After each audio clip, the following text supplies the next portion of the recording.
Večeras donosimo vijest koja je zavila Novi Sad, ali i cijelu Srbiju u crno.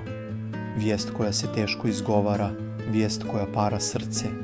Vijest o smrti čovjeka koga su svi poznavali kao tihog, vrijednog, poštenog i dobrog, policajca Jovana Vasiljevića, koji je izgubio život u teškoj saobraćajnoj nesreći u 34. godini života.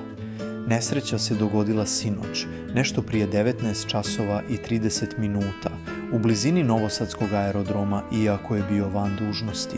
Jovan se kretao poznatim putem kojim je prolazio bezbroj puta.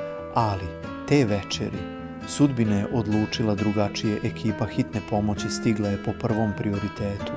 Dali su sve od sebe, ali, nažalost, mogli su samo konstatovati smrt. Još jedna tišina, još jedan izgubljeni život, još jedna porodica kojoj je srce zauvijek slomljeno, a onda tišina je progovorila kroz društvene mreže. Porodica, prijatelji, kolege, svi su se oprostili riječima koje odražavaju koliko je Jovan bio voljen i cijenjen. Teško je reći s Bogom, ali sve uspomene ostaju sa nama. Počivaj u miru, dobri naši Ole. Hvala ti na osmijehu, podršci, na svemu što si bio. I to je Jovan bio. Čovjek koji je ostavio trag, čovjek koji je prije nekoliko godina oduševio cijelu zemlju kada je pomogao djevojci u invalidskim kolicima da bezbjedno pređe ulicu.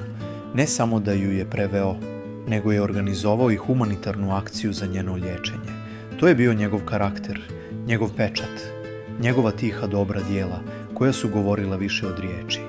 Danas, njegov grad, njegove kolege i svi njegovi najmiliji ostaju bez čovjeka koji je znao šta znači čast, šta znači uniforma, šta znači ljudskost.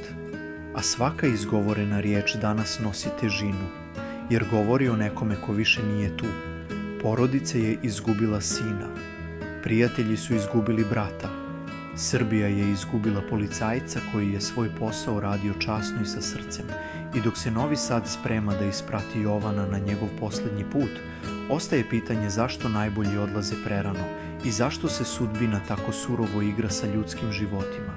A mi, kao društvo, kao ljudi, dužni smo da pamtimo. Da pamtimo Jovanovu dobrotu, njegov osmijeh, njegovu tišinu punu snage i njegovo srce koje je kucalo za druge. Neka mu je vječni mir. Neka mu put do neba bude lak. A njegovoj porodici neka Bog da snagu da izdrži bol koju riječi ne mogu opisati. Počivaj u miru, dobri Jovane, nisi otišao. Živiš u uspomenama svih koji su te voljeli.